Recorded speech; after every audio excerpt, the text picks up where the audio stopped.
Bonjour et bienvenue sur le plateau de Batijournal TV. Nous sommes à Paris, Porte de Versailles, Batimat 2024. Et en cette matinée, cette première matinée, nous inaugurons une série de 4 émissions qui ont été appelées les rencontres Red Agency. Première émission, nous allons parler de solutions gain de temps pour travailler en ville, notamment pour les artisans du bâtiment. Avec moi pour en parler, Vincent Verbroek. Vincent, bonjour. Bonjour. Vincent, vous êtes le fondateur de Red Agency et le président. Oui. Et on va voir avec vous tout de suite après pourquoi ces rencontres et pourquoi c'est important de travailler bien en ville. À côté de vous, monsieur Thierry Gessé-Parmand. Bonjour. Thierry, bonjour.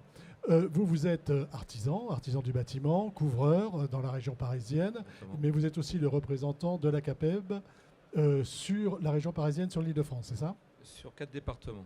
Sur 4 départements. Vous me dites 2 mots sur l'ACAPEB.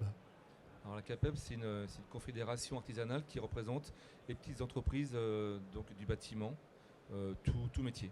Tout métier. À côté de vous, monsieur Jérôme Rouge. Jérôme, bonjour. Bonjour. Vous, Jérôme, vous êtes le président de la fabrique de la logistique. Et on va parler avec vous d'un programme qui s'appelle Marguerite, mais vous nous en direz un petit peu plus tout à l'heure. Vincent, pourquoi ces rencontres ? Pourquoi c'est important de parler artisanat aux artisans du bâtiment dites-nous, posez-nous le décor, on va dire. Pourquoi les rencontres Red Agency ? Red Agency, c'est une agence. En approchant un petit peu le micro. C'est une agence de communication qui est spécialisée dans le bâtiment, qui met en avant les industriels et les acteurs du bâtiment. Donc, il nous paraissait, nous, important cette année de mettre en avant les solutions, les industriels, les associations, comme l'ACAPEB par exemple, qui favorisent demain le métier de l'artisan et le développement de l'artisan en ville, par exemple. Il nous paraissait important aujourd'hui, avec Marguerite, le programme Marguerite, qui est un super programme, de pouvoir avoir effectivement une table ronde avec l'ACAPEB pour expliquer effectivement qu'il y a un vrai besoin aujourd'hui d'aider les artisans à travailler mieux en ville. Voilà. C'est quoi le problème chez les artisans quand on veut se déplacer en ville ? Alors, le problème, c'est la circulation, le temps qu'on passe tous les jours à venir sur un chantier. Pourquoi ? Parce qu'on a maintenant de plus en plus par rapport à la crise du logement. Je vais demander d'approcher un petit peu le micro. Donc, par rapport à la crise du logement, nous avons des salariés qui s'éloignent de plus en plus de Paris. On a des transports qui ne sont pas encore à la hauteur justement pour pouvoir aller sur Paris sans voiture. Et puis toutes les réglementations qu'on fait au fur et à mesure, les suppressions de voies, les manques de places de stationnement, tout ça complique la vie d'un artisan au quotidien dans les centres-villes. Voilà, et on a besoin de trouver des solutions. Exactement. Il y en a quelques-unes déjà. Sur les solutions qui sont mises en place, vous soutenez vous accompagnez le programme Marguerite. Oui. On va voir avec Jérôme de quoi il s'agit. Pourquoi c'est important de trouver des solutions ? Enfin, on le comprend, mais quelles sont les solutions qui, de votre point de vue, Vincent, sont les plus importantes ? Déjà, on a la valorisation des déchets qui est importante aujourd'hui et effectivement se faire fournir sur un chantier. Vraiment approcher un peu plus voilà, le fait d'avoir ces produits sur un chantier, de pouvoir aller voir un client sans avoir que des bouchons, etc., etc. Donc, comme ça a été expliqué par Thierry, effectivement, il y a un vrai besoin aujourd'hui de pouvoir créer effectivement une facilité au niveau des artisans pour qu'ils puissent retravailler en ville. On a aujourd'hui, et ce qui se passe beaucoup, c'est que peu d'artisans veulent venir travailler en ville à cause de ça, justement, à cause des amendes, à cause des transports longs, etc., etc. Donc je pense que le programme Marguerite que nous accompagnons nous aujourd'hui, et on est très fiers de ça, à 3 ans, Jérôme vous l'expliquera, il y a un programme sur 3 ans de pouvoir effectivement faciliter cet accès avec un minimum de 1800 conversions, je pense, d'artisans qui prendront les solutions que propose effectivement le programme Marguerite. Alors, on va en parler, mais avant, je voudrais que vous m'expliquiez comment ça fonctionne chez vous lorsque vous attaquez un chantier.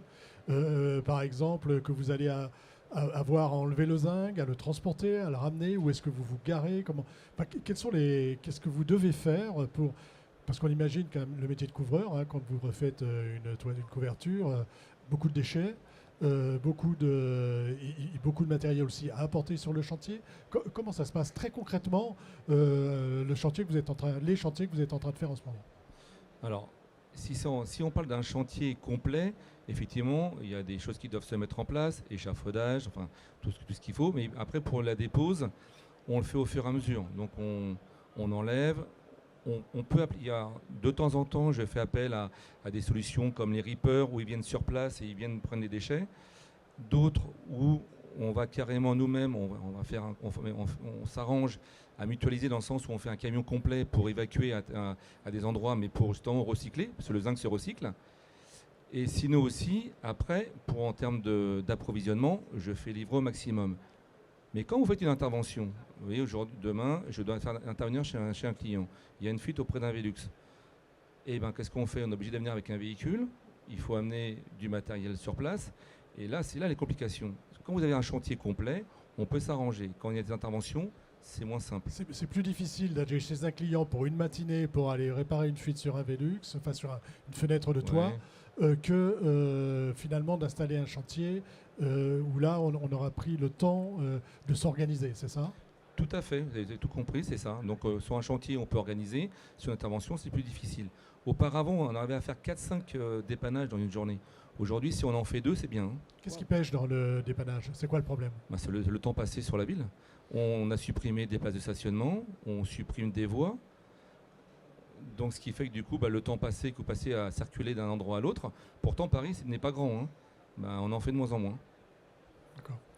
On va voir avec vous, Jérôme, le programme Marguerite. Mais avant, je voudrais que sur le diagnostic qu'on vient de faire un peu, sur que vous me disiez ce que vous en pensez et ce que vous constatez sur les problématiques qui se posent pour les artisans du bâtiment.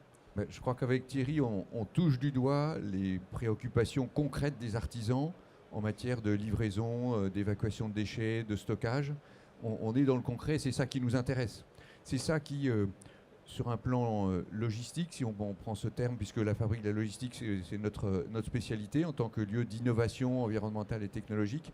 Et on a pu observer que ces sujets pour les artisans étaient souvent restés en dehors ou dans l'angle mort des politiques publiques, dans l'angle mort des grands acteurs logisticiens du transport et des stockages.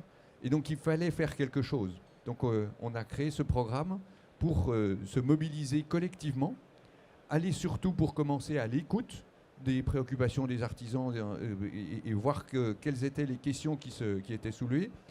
Et avec un regard professionnel, regarder quelles étaient les pistes de solutions pour aider les artisans à en trouver, à changer leur mode de fonctionnement en ce sens et faire des économies d'énergie. C'est ça la vocation. Parce qu'au final, c'est d'aider les artisans aussi à faire des économies d'énergie. C'est la vocation initiale. On n'en a pas parlé parce que vous avez des véhicules électriques ou vous avez des véhicules encore avec un bon vieux diesel? Alors sur 4 véhicules, j'en ai 3 encore qui sont en diesel. J'en ai un qui maintenant mixe essence-gaz naturel. Mais dernièrement, j'étais justement à une soirée donc pour voir justement les nouveaux véhicules. Et la problématique, moi en tant que couvreur, après on peut avoir des petits véhicules, mais si je charge un véhicule, je fais très peu de kilomètres. Et malheureusement, alors je ne fais pas que du Paris, je fais aussi d'extérieur de la ville, de la région parisienne. Et l'autonomie d'un véhicule n'est pas suffisante pour l'instant. Pour l'instant, vous n'avez pas suffisamment d'autonomie. On va voir un peu l'intérêt d'aller chercher des économies d'énergie. Posez-nous le diagnostic, donc Marguerite, et ensuite les solutions que vous proposez. Le diagnostic, il est sur les sujets évoqués par Thierry à l'instant. C'est du temps perdu dans les livraisons, du temps perdu dans les embouteillages, un manque de place important autour ou sur les chantiers eux-mêmes, des contraintes environnementales qui imposent un certain nombre de choix, et y compris une évacuation des déchets avec des tris. Tout ça pose des problématiques nouvelles sur lesquelles, en plus de beaucoup d'éléments de réglementation, sur lesquels l'artisan n'est pas forcément bien guidé, bien aidé pour faire des choix. On n'est pas dans un grand groupe. Quand on est artisan, on n'est pas dans un grand groupe avec une équipe RSE qui va vous aider à discerner là-dessus. Donc là, on veut faire jouer le collectif, mettre en évidence les compétences et aller chercher des solutions, créer un catalogue de solutions pour les aider. Comment ça se passe? Il faut adhérer à Marguerite. Je reprends les artisans. Je ne sais pas si vous avez travaillé avec la CAPEB sur le sujet. Expliquez-moi un petit peu comment tout ça se met en place. Alors tout ça se met en place avec différentes composantes. La CAPEB, c'est dans les premiers coups de fil qu'on a passés pour voir avec qui travailler, on a sollicité certains artisans de la CAPEB. Mais le collectif, il a été monté initialement pour 6 métropoles, 6 grandes villes en France, donc Paris, Lyon, Marseille, Nantes, Bordeaux. Là où ça coince. Pardon ? Là où ça coince. Ouais, là vous où avez ça coince. oublié Rennes, hein, parce que Rennes, c'est compliqué. Rennes n'est pas dedans, mais ça sera dans les étapes suivantes, bien entendu.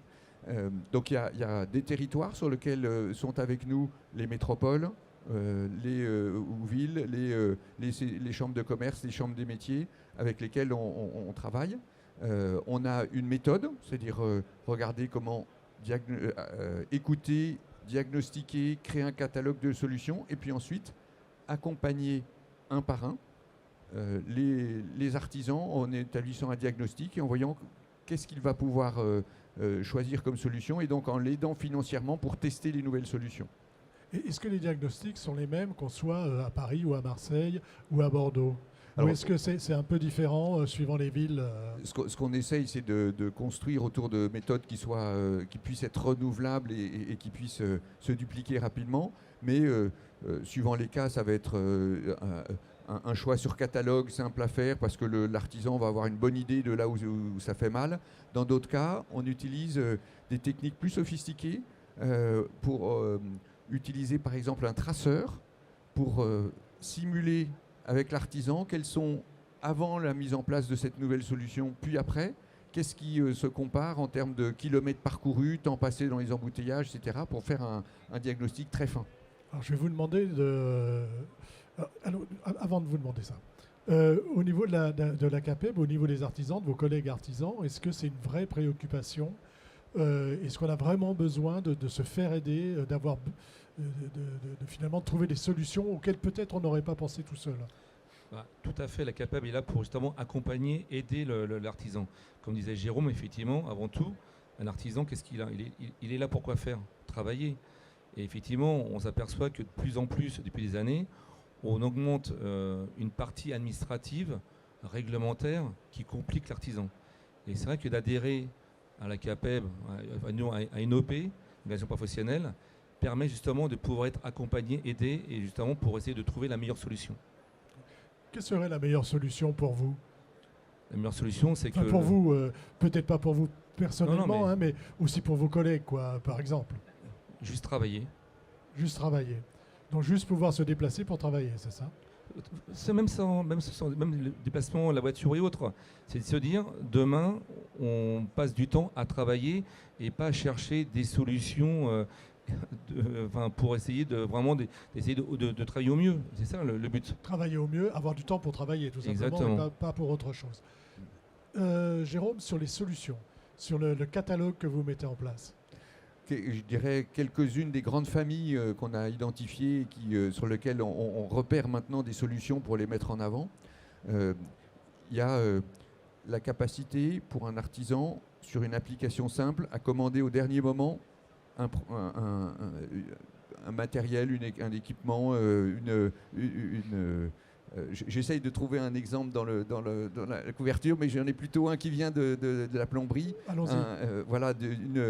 Une cartouche de silicone qui manque pour terminer une salle de bain. Si j'envoie mon compagnon, il va passer une demi-journée à faire un aller-retour. Si en revanche j'ai une application qui lui permet dans les 2 heures d'être livré sur son chantier, il va pouvoir terminer sa salle de bain dans les temps plutôt que d'être en retard et donc d'avoir bien fait son métier. Donc voilà un exemple.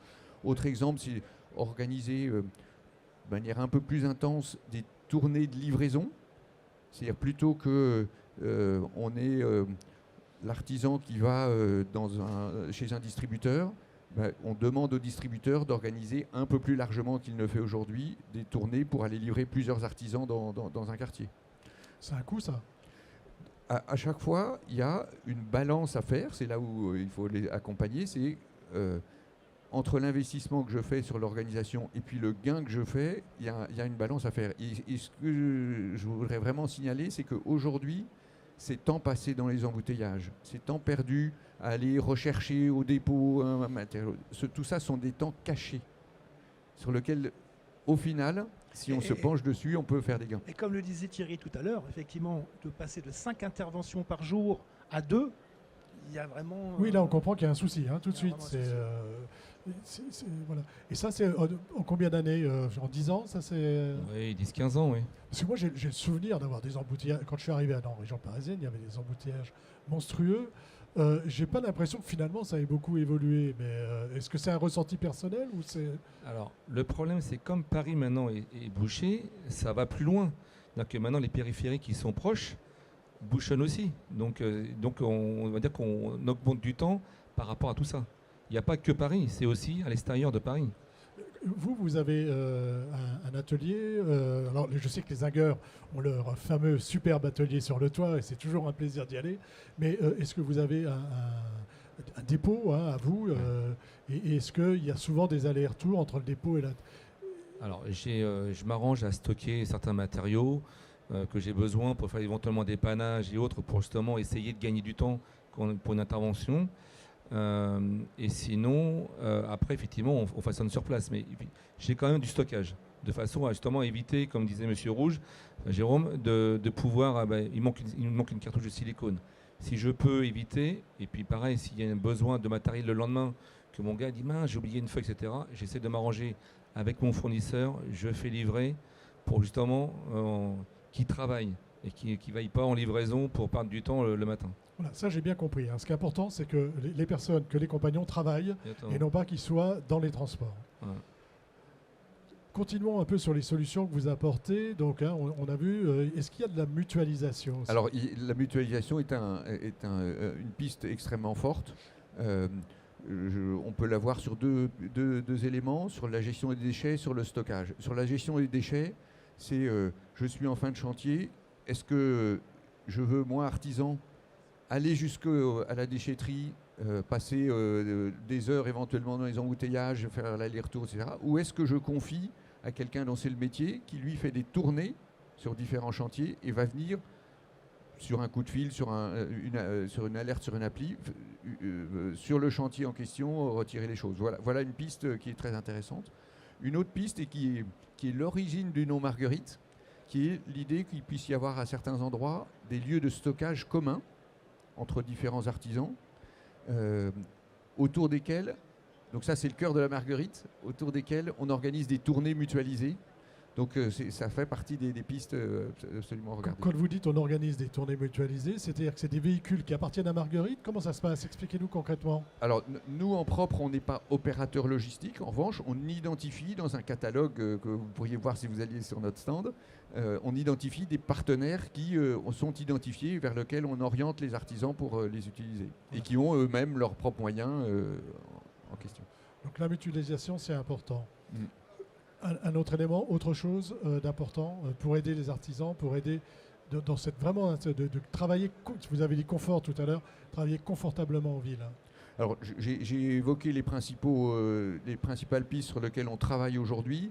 Il y a aussi des éléments, et là on parle plutôt d'intervenants nouveaux qui peuvent utiliser des vélos cargo sur certains transports. C'est pas la règle générale, mais il y a certains acteurs qui s'y intéressent, ne serait-ce que pour faire la livraison ponctuelle, par exemple.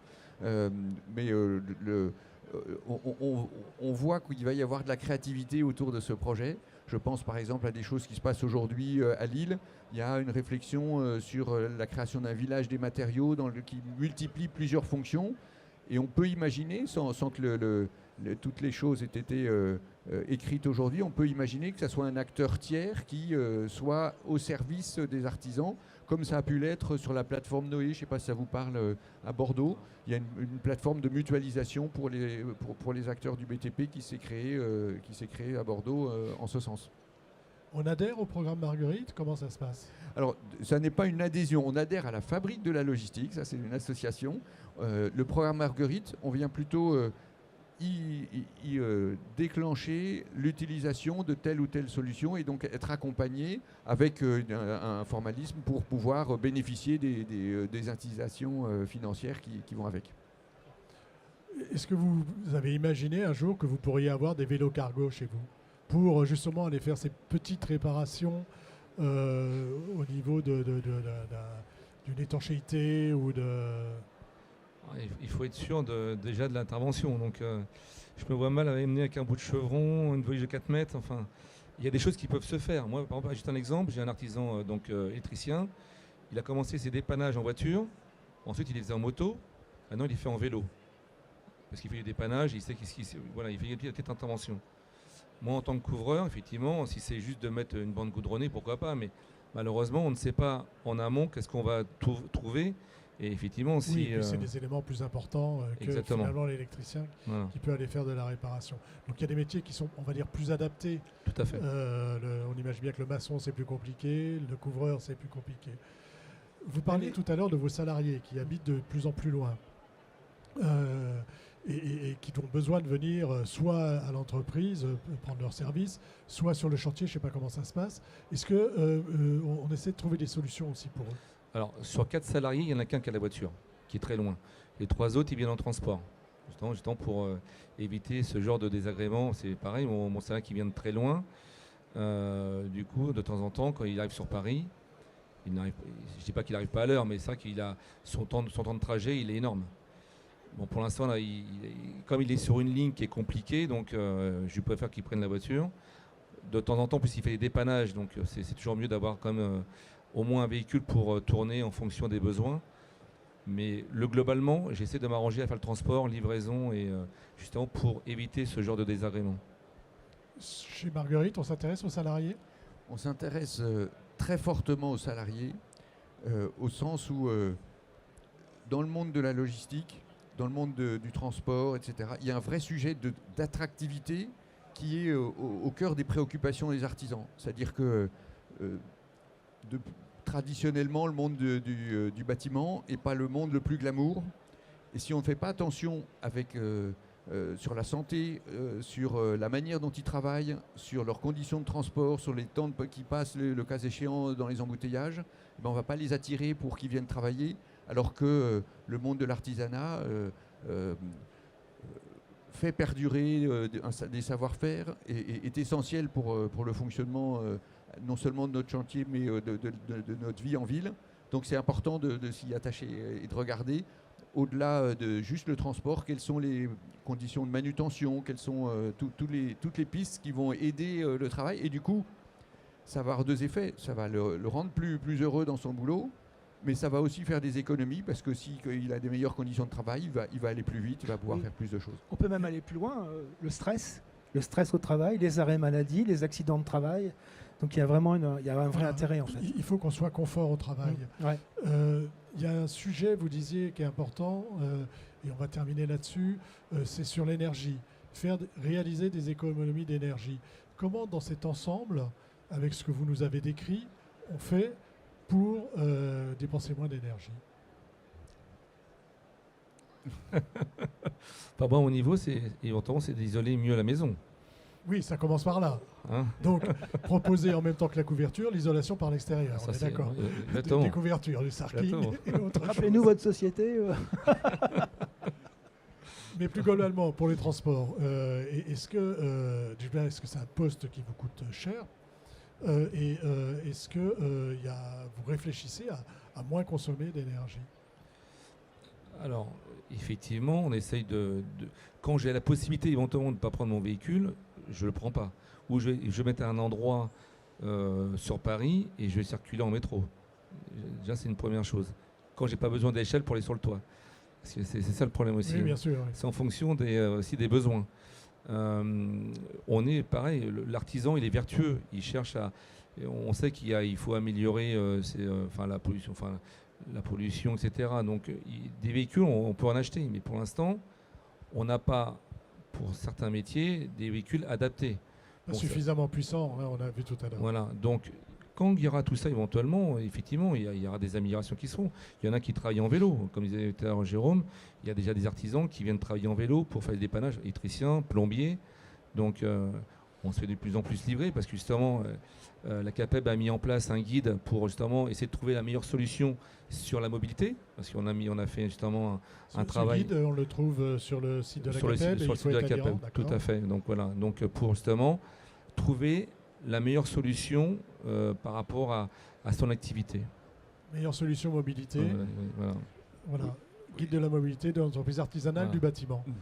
Oui, il y a besoin de guides, il y a besoin d'aider, parce que ces sujets de livraison, transport ne sont pas toujours naturels et au cœur des compétences de l'artisan. Donc c'est là où il y a besoin de l'accompagner pour qu'il touche du doigt, ce qui, dans certains cas, lui coûte cher, ce qui lui fait consommer plus d'énergie avec son véhicule, alors qu'il pourrait trouver d'autres solutions alternatives pour éviter de faire trop de kilomètres ou le faire faire par quelqu'un d'autre, ou le faire faire, comme vous l'évoquiez tout à l'heure, de manière mutualisée dans une tournée. C'est un des grands principes. Oui, c'est l'idée de la tournée. Voilà, l'idée de la tournée. On a un camion qui est rempli au départ, qui vient pour plusieurs acteurs, et donc au global, il y a une économie.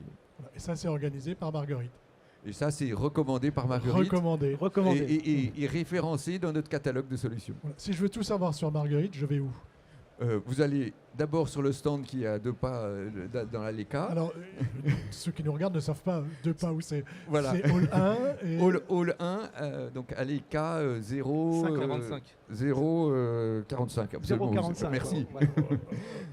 Sinon, vous allez sur notre site internet www.programme-marguerite.fr. Vincent, qu'est-ce que vous mettez en place, vous, pour booster et pour faire monter en puissance ce programme Marguerite ? On travaille déjà avec les équipes du programme pour booster sur les réseaux sociaux. On a travaillé un gros site internet qui était un gros travail qu'on a testé d'ailleurs auprès d'artisans pour faire connaître effectivement toutes ces solutions. Et le catalogue va normalement grandir avec d'autres solutions. Et voilà. Donc on a un gros travail de faire savoir et faire connaître ce programme auprès des artisans. Faire connaître. Donc c'est un petit peu ce qu'on a fait Voilà. aujourd'hui Voilà. avec notre premier rendez-vous Red Agency. On se retrouvera demain, bien sûr. Merci messieurs d'être venus nous parler donc, des solutions gain de temps pour l'artisan quand on travaille dans les grandes métropoles. Une émission, un temps à retrouver sur notre site internet Bâti Journal TV et bien sûr sur le site de Red Agency. Merci beaucoup messieurs. Merci. Merci. Merci.